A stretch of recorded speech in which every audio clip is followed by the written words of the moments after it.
All right. Good morning, everyone. Dan here from Tradingology with our trading room for February 16th, 2021. And as always, we have our great friend Dave joining us from Strong Market. Happy Tuesday, Dave, on coming off a long weekend with the markets being closed yesterday from President's Day in the US. It's true. Good morning, everybody. Get my volume up a little bit there. There we go. Now I can hear you. Just munching on my last bite of breakfast. Little steak breakfast. Yep, picanha this morning. Nice. Well, quick shout out to all our friends down in the South. We know we have some people down in Texas, and it's an interesting part of the world for sure. It's they're claiming it's affecting energies, and I won't say they're not. Good morning, Greg. Good to see you. But yeah, lots of people that don't typically deal with winter are dealing with winter. We know Josh is down there. We got a few other members down there. So hope you guys are all right down there, and let us know if you need us to send the plows. Yeah, it's pretty crazy. Those guys are not used to dealing with that, and now they're without power, as it says there. They just don't have the power grid set up for these kinds of emergencies. I mean, they scale it for the summer months when everybody's got air conditioners on, but not the winter months when they have like freezing temperatures. Yeah, I think I saw it was like 12 some states are having issues across the South, and we'll have to start burying the power lines. We do that a lot up here in the north to protect us from freezing. Maybe it'll help protect from freezing in the cold for them as well. But it is a big infrastructure discussion, that's for sure. Yep. Interesting weekend. Stock futures opened up Sunday. They were up. Traded up pretty much most of the day yesterday. Kind of sold off early this morning because of not sure why. Yeah, it's interesting day for sure. As you were mentioning, as I squeezed back in here, futures were way up. So it was interesting because you look at the charts this morning and all the indexes were up and the futures were looking negative because they're turning down. And it looks like they were filling some gaps on the major indexes I see here. Or maybe they didn't like that gap, but yeah, it's an interesting nuance when you have that day off. And even I noticed yesterday when I took a quick look at TradingView, like the indicators weren't working right. They weren't resetting the days. It's like, hey, what's going on here? Yeah, it was kind of odd. And also for you guys who are using TOS, there was a message that popped up over the weekend when I was logging in that some of your balances may be incorrect. So, kind of keep an eye out for that because they've got evidently some internal cash issues, settlements that are not performing. And so if you were short options over the weekend, like you were selling some options and it expired like on the weeklies on Friday, you may see not only that has not closed, but also you're short the option, the stock that you were optioned on. So wow. Kind of weird thing. Yeah, I saw a couple of guys complaining about it this weekend, and saying, they just messed up the settlements. One guy was off by $3 million. He had a $3 million margin call. What? Yeah, just like that Robinhood deal, where that kid had $700,000, looked like he had a margin call for $700,000 and committed suicide. Oh, right. And now the same issue is happening with TOS, where some traders were short options settled and they got these huge margin calls. So yeah, Greg makes a point there. Saw some weird stuff during the GameStop. Maybe it is some leftovers or hangovers from just the clearing agencies and those brokers that handle the brokers. And good morning, Tom. Yes, it's good to see you back to normal in February weather. I'm looking forward to positive degrees later. We woke up to another 15 below today, but we're supposed to be going to the north side. We're looking at maybe 30 by the end of the week, so I'll be putting my shorts on. And we got some freezing rain. We got snow, and then we got freezing rain on top of it.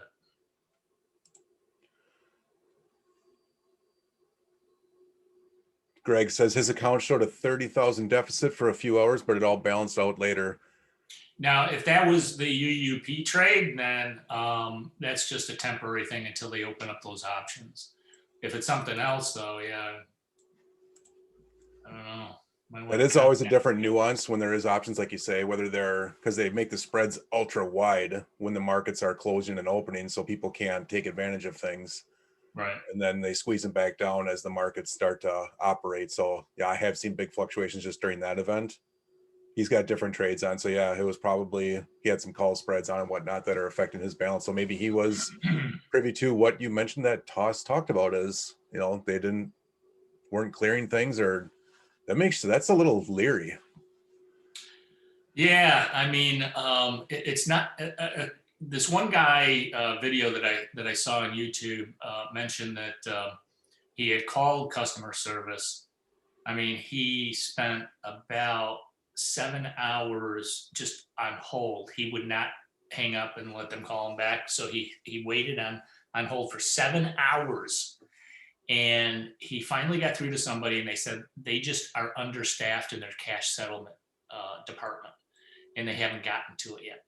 And he goes, "What?" Just, hire more people or something. If you know that there's going to be a problem like this, you get staff on board to clear these things up, because some people are going to wake up to their account this morning with margin calls for tens of thousands, maybe hundreds of thousands, maybe even millions of dollars. And what's that going to do to the market sentiment in general if people start seeing that? We talked about just people having lack of faith in the markets. Once you see, everybody knows it's manipulated, but if suddenly like you're not getting filled on what your orders are supposed to be and they're screwing up settlements and everything, that's just going to exasperate the fragility of the market that already exists. Yeah, absolutely. So trust is the biggest thing in the market, right? If you can't trust your broker to settle your transactions correctly or give you the correct balances, then that's a big issue. Yeah, that's an interesting one to watch for. Greg says he's watching it in a spreadsheet. Yeah, definitely keep track. It's like the old days when before everything was digital, right? And we'll date ourselves in balancing your checkbook. And you'd make sure the bank had the right level at the end of the month. Be like, oh, we got this. It's like, no, I did this and this and this. And, nobody does it anymore. They just trust whatever it says online. So what happens if, the books are suddenly wrong and you can't prove it? So yeah, keep those spreadsheets going for sure. Wow. Yeah, that's crazy. Okay. Well, we have some interesting stuff that happened this morning. And especially when it came to the Euro USD, I actually opened up a Forex broker account with IG.com. They seem to be pretty good. I've got a demo account going. I haven't traded Forex. Haven't traded Forex at all. My son is really into it, and he seems to be doing well. So I thought I'd take a look at it and go to a 5-minute chart there, because it's really, really interesting on both of those. I was trading the Euro USD. I said, well, I think what's going to happen is we're going to see the Euro drop off. So and the DXY go up. But right at the time that I did it, the DXY was down around 90.1, right down in there. And it looked like a little bottoming pattern, but there was nothing substantial there. And all of a sudden, shoo, man, it just took off. It was minus 0.36%. Right around that 6 o'clock in the morning time period.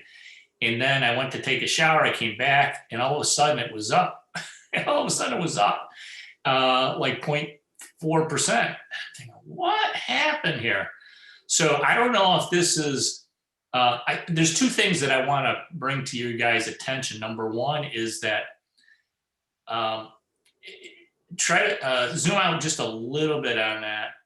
I want to show the pad. There's two, do you see those two big spikes right there? I saw that last night, about the middle of the night, and I'm thinking, well, it wasn't middle of the night for me. It was, it was probably about 10 o'clock, 10 o'clock. I'm thinking, what is that? What is going on there? There's something going on with the dollar that I wasn't quite aware of. And I saw these two spikes. And the first one, after the first one, I said, it's probably just an error in TradingView. And then the second one happened, and somebody wants cash real bad. And so I went to sleep. I got up this morning. I saw the dollar was making a new low. So I didn't make anything of it until I saw that spike higher. So as it was going down, you see a lot of red and green and red and green. The spike up from about that 6 o'clock point, 6:30 this morning, way over to the right there, at the point where it started moving higher. To your Yeah, I guess it's your right. Let's see, that's 7:30. Go back to about 6 o'clock your time. Yeah, so that's 8:30 your. Oh, so down here, got it. Yep, yep. Yeah, so right down there where it started to make that move higher. On my chart, it looked like a straight up move. So it was impulsive. Impulsive moves typically mean that's the real direction of the market. That's my point. My point is that when you get the chop, like it was chopping down, you'd have red and then green bars, red and green bars. But then when you get a series of really, really sharp, these green bars that are just straight up, that's impulsive. And impulsive moves typically indicate the real trend of the market. In this case, the DXY. And I didn't even notice it first until I looked at the Euro USD chart, which like dropped right off the face of the earth. And just, I mean, it looked like it was in a nice little uptrend there. And then all of a sudden, man, it just dropped like a rock. And so we know that the DXY is comprised, the majority of the DXY is the euro. And so it's not surprising to see that drop off, but that's an impulsive move. I don't know what it means yet. I don't know if this is the same kind of impulsive move in the Euro USD that we had like in September of 2019 when we saw the overnight repo rates rise very, very sharply. We've got CHI down this morning, so it kind of gives me an indication that maybe we're going to see some weakness in the market. I don't know if it'll continue. Right now, the DXY is kind of like in this consolidation pattern a little bit, pull back a little bit. I don't know if it'll continue, but the only thing it does really tell me, the second thing I want to point out is that somebody wants cash real bad. Somebody wants USD real, real bad, and they're gonna pay up to get it. So I thought that was interesting. Absolutely. And Greg did make a mention. Thanks, Greg, for reminding us and everybody else the price action profit course that Scott did was built on, and he initially started doing everything on Forex. So that is a great course to leverage for Forex trading for sure. I did it years ago on FXCM, that Trading Views pulling from a broker here. So they're a decent, not that it's any recommendation, but that's just one that I was familiar with. So if you want to take a look at any other demo accounts or kick the tires, I would say take a look at them too, because they're one of the biggest in the industry. They are, and IG is a pretty good competitor of those. I like the IG setup better than FXCM. I've had demo accounts on a couple of different ones. Oanda is another one, OANDA. I had a demo account for them, but I like IG the best of the three. So there you go. That's the best advice: is try what's out there and go with the one that you guys like. Yeah. So anyway, very interesting stuff in the dollar. I don't know if it portends anything, but we did have UUP up a little bit today, which is nice to see. And we'll see if that continues, see if that impulsive move higher makes another move, another leg up. And I'll throw a link in the YouTube area below or wherever here for if you are interested in that course that Scott did. You can get to it at tradingology.com/PAP for price action profit. So that is a fantastic course that, built for Forex, but works in a lot of things, just building that quadrant system that you've seen Dave mention or leverage over time. So if anyone hasn't seen that, check it out there. Absolutely. It's a great course. Scott is very, very knowledgeable. The guy is, he called the bottom of XRP back in June of last year. I think I saw you mentioned, or you liked or retweeted something that he had sent out where he's saying everyone's taking credit for this bull run. I called it last, a year ago or whatever it was when it was going to start. So I thought that was pretty awesome. Yeah, he had a nice video on that too. It's still up on YouTube. So that was last June. Just taking a quick look at the internals, as we like to see after the morning opens up. Again, started up pretty decently high, but it has trailed off and it's moving down right now. Volume is moving up though, so a little big gaps. Again, we see nothing properly formed, no great herding going on. As I pull over the index here, let's take a look. Yeah, a little choppy, filling in, coming back. Looks like the NASDAQ is the most one getting its things in order, but low numbers on supply and demand. Strength is relatively low down down about a 1. So just looking at overall markets there, give you guys to take a look that don't have these on your charts so you can see what the internals are doing, because that does drive the underlying market. Yeah, and you know the VIX is right back down to 15. Obviously, we didn't get filled on our VXX trade last week, but it would have been a good one. But the premium just wasn't there. I mean, you know, just didn't make it. So, but if we get a break, I think under, and I think we're under 20 now on the VIX. I got 2153 currently, but it is moving down. Yeah, it is 2153, right? And so if we get under 20 on the VIX, I think we could see some nice trade on Wednesday. Tomorrow. It's tomorrow. Yeah, the day's going fast already, right? Or the week? Yeah, yeah. Mondays, those holidays really mess up my timing here. But if we get under that 20 level, yeah, we could see it back down to 10 again. Interesting. We are flirting with that gap that's been in there since almost exactly a year ago. 220 was when that gap was formed. Yeah, that's that's February 20th last year. Yeah, look at that. Huh. That's interesting. Yeah, keep an eye on that for sure. And the VXX itself, one of the members that emailed me said the 1623, I think it was. He's like, I think it's some magic level, so I'm going to keep my eye on that. And last week was the first time that it broke below that and closed below it. And I can't remember how long. I don't even know if this chart will scroll back. Let me maximize it quick and see if we can see it here. But that's, you know, it's similar with the same gap. The VXX has the same gap in it. But they've been holding strong at that 16 level that we know we've been trading. It's like, yeah, it seems to bounce off that level. That was the first time we broke through it. So we'll see if we actually get down to the really low numbers on VXX. Yeah, so that gap looks like around 1525, something around there. Yeah, it goes all the way down. Yeah, 15, yep, 15.3, 15.25, right in that neighborhood. Yeah. All right, we'll see if we get there. Close that gap and then see what happens. I mean, I don't know if any of you guys haven't seen Stephen Van Meter's special from yesterday. He did it yesterday. He talked about the US dollar. Very interesting. Very, very interesting, especially about the M2 money supply and the velocity of money. And one of the takeaways that I got from it was the fact that, yeah, it looks like the M2 money supply is increasing, which is slightly inflationary, but a lot of it is euro dollars. So those are euro dollars are US dollar deposits in foreign institutions. And so what's happening is a lot of US dollars are being repatriated. And so that's why the M2 money supply is up. But if you take a look at the velocity, it's like crashing.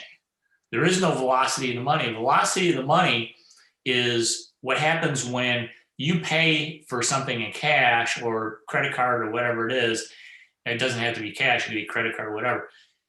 That dollar that you pay for your groceries is not being spent in the economy. It's not turning over. It's not going to the vendor. It's not going to, to pay employees or whatever. Very little of that is actually going out back into the economy. And that's why the velocity of money, you can't have inflation when the velocity of money is so low in decline. So a real good, interesting takeaway from Stephen Van Meter. And if I can get I will get the URL for you guys so you can take a look at this. Really, really well. He's getting better in his explanations. In the beginning, I think he assumed everybody knew what he was talking about. I had no idea what he was talking about in some cases. I had to go back and watch the video 2 to 3 times. And I've been, of course, I've been in this space for a really long time, and I'm pretty good with the macro stuff. And I had to watch his stuff a few times. I think that's the trickiest part that I try to focus on too for people is the things you take for granted are what people really need, because that makes it easy for them too. Yeah, so he's really simplified this. Very good video. Put the link there in the chat. go check that out because I think it's very, very good. And it looks like we got a little mini quick downturn there as we were talking about the Fred data. Yeah. Volatility. Hello.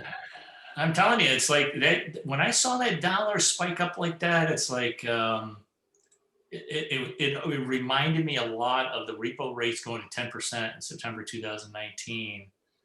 Things are different now.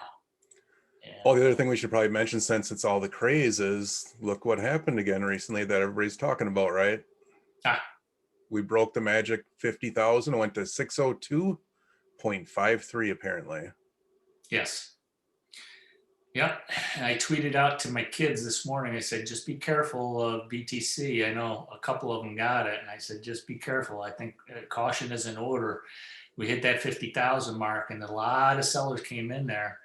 And, you know, now with the dollar going higher, I'm just a little cautious on crypto and especially BTC at this point. So we'll see. I mean, it could do anything it wants, but yeah, anything's possible. Higher. I don't know. That's definitely a nice place to take some profits for sure if anybody that's holding it. In my personal opinion, that matters nothing to you guys, but just so I figure we share. Yeah, just like VET hit 5 cents.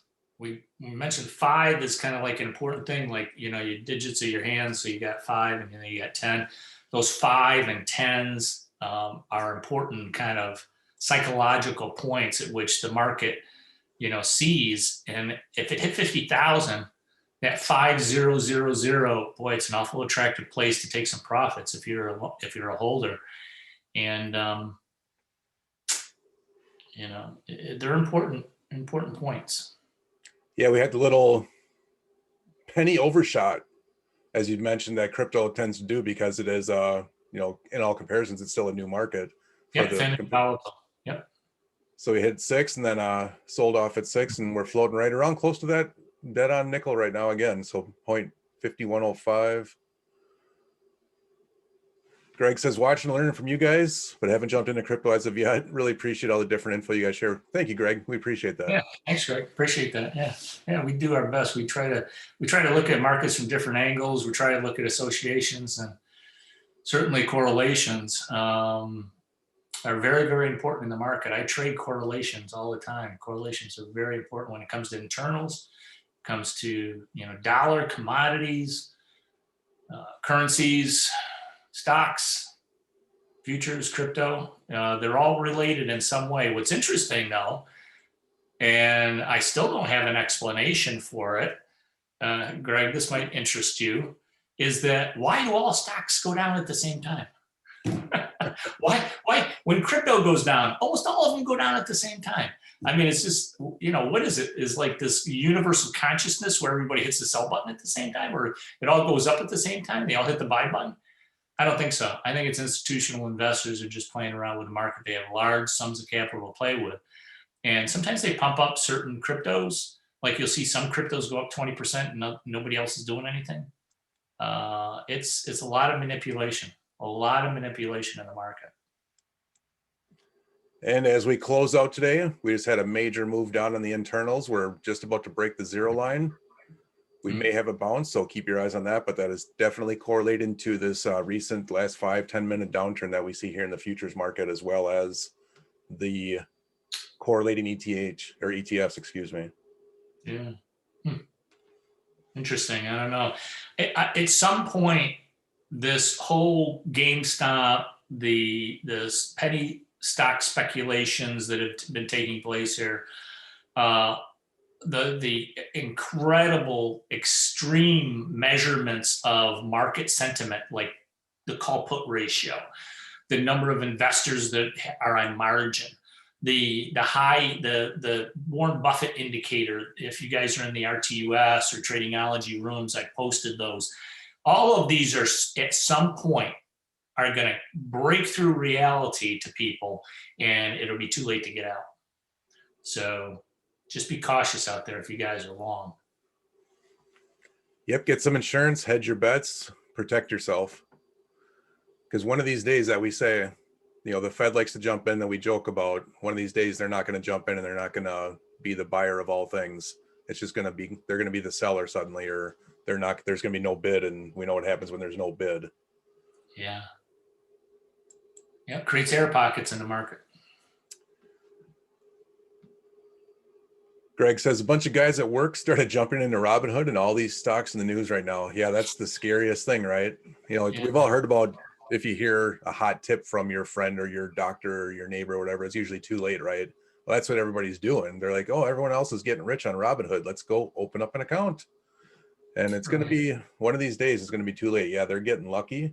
I still wish and I hope there was a bunch of people that actually cashed out from that GameStop deal, because there was so much currency involved there where they could do lots of things that we've talked about.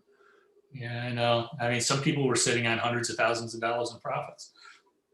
I don't know if they ever cashed out. There was one story this morning of a guy who is in his early 20s that took out a $20,000 personal loan to buy GameStop. Yeah, I saw that. Oh, did you see that? He lost it all. Yeah, don't take out a loan to buy stock. No. That's why you have to tell people that is beyond me. But that's, like what I mentioned, you take things for granted, and yeah, just common sense people. Yeah, now he's stuck with a $20,000 loan. He's paying 11% interest on. That's what interest rates are on his loan. Some sort of credit card advance or something. I don't know. Wow, loan sharks are loving that one. Yeah, it's terrible. So please be cautious. Do not, don't do any of that stuff. Yeah, as you guys always hear, we're not advisors. We don't give advice. Just don't take a loan to buy anything unless it's a car or a house or something. Not in the stock market. Yeah, that's right. Tom says, I'm sold as borrow cheap and make currency, Tom. I'm going to update your terminology there. He says money. I'm going to make it say currency so Mike Maloney likes me. He says, I think it's people who think the market only goes up. Well, yeah, everyone's trained, right? Buy the dip, the market keeps going up. Well, Tom's been around the block, I'm not saying he's old. But Tom's been around the block like me and you. And he knows that at some point, hey, we are going to have a bear market at some point. You just don't know when it's going to happen. At some point, we're going to have a bear market. Nobody knows what a bear market is. Anybody under 40 does not know what a bear market is. Yeah, that's what I was going to mention that exactly, because they haven't lived through it, because they don't let it. They've made recession a bad word. Recession is not a bad word. They're good for markets. They are. They really do. They are very, very good. But there you go. Interesting to see when the buyers do come in, whether it's someone working on the Fed's payroll or not. It does typically happen on certain levels. Look at the RTY right there. And they all tend to move together. Algos. Yeah, they all move together. Yeah, they all move together. There's one pool of capital out there, and it's all coming into the market and taking it out at the same time. Just one last thing. Today is Mardi Gras, so happy Mardi Gras to everybody. Two things, actually. And today is 13F Day, so if you follow hedge fund trades and stuff like that, they filed today. You have access to those. The scuttlebutt is that Warren Buffett made a stock purchase in the last quarter. So we'll see what they say. See what he's buying here. I completely forgot it was Fat Tuesday. Thanks for reminding me. That's interesting. Greg, final word, says he watched a few people he knew at time become millionaires during the 2008 crash. Opportunities are there in bull runs and crashes if people know how to leverage it, for sure. They're huge. I'm kind of hoping for those kind of, not that people get wiped out in their accounts, especially if you're holding 401ks, but boy, I tell you, the triple T days, they proliferate during that time period. I can't wait for that to come back. Until then, guys, stay safe. You in the South, stay warm with your odd cold you're not used to, and I'll join you back in the positive degrees very soon.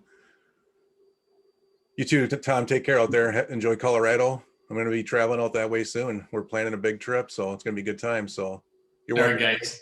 Yeah, absolutely. Be safe, and we'll talk to you guys again soon. Take it easy, everyone. We'll see you back on Thursday. Yep, see you Thursday.